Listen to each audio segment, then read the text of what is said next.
Glenn Greenwald is co-founder at the Intercept and joins us tonight. Glenn, where's the diversity in general?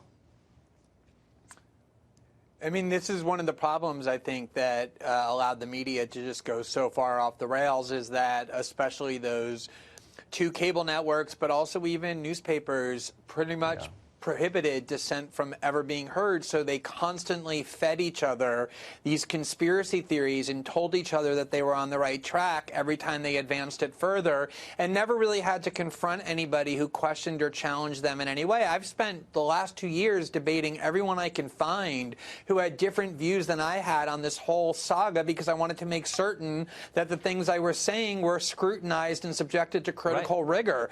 And that's exactly what they avoided, and that's the reason why they went so far off the rails. Like I said, the first time I saw one of your new show was when you had Adam Schiff on your set for 12 minutes, and you and he went back and forth and debated. That's what those other networks have refused to do, and that's why they're in such a bubble where they have no idea what's going on in the world. So I think after today, my focus would shift naturally to how do you fix this? I mean, you need a functioning media, even if I don't agree with the people in it or don't like them or don't like who they vote for. You still need like adults covering news and keeping the powerful, under a close eye. How do we fix this? They're so discredited and broken and unwilling to admit it. What do you do now with the American media?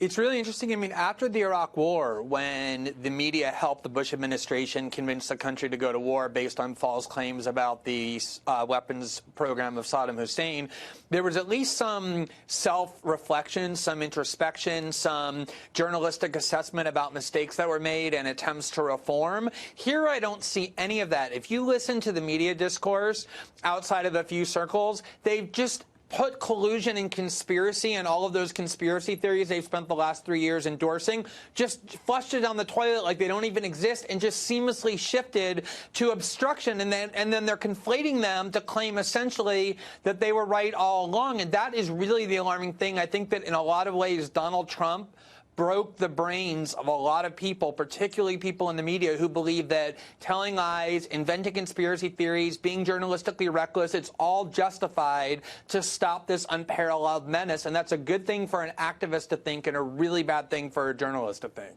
So you don't sound hopeful that it can be repaired.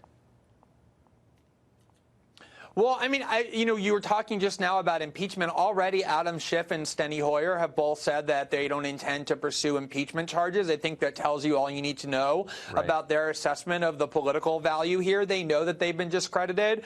And so I think that if Democrats on the Hill know that this whole thing has collapsed as a hoax, hopefully the media allies of theirs will come to that same realization and start to have at least a little bit of shame about what they've done to their credibility. And hopefully, I'm hopeful that that will happen, though I don't necessarily think it's inevitable. You never grow unless you're ashamed. I've never learned anything except through failure and shame. And so I think that's a human truth, so I hope they do. Glenn Greenwald, thank you. You were right. You have nothing to be ashamed of. Thanks, Tucker. In this case. Thanks.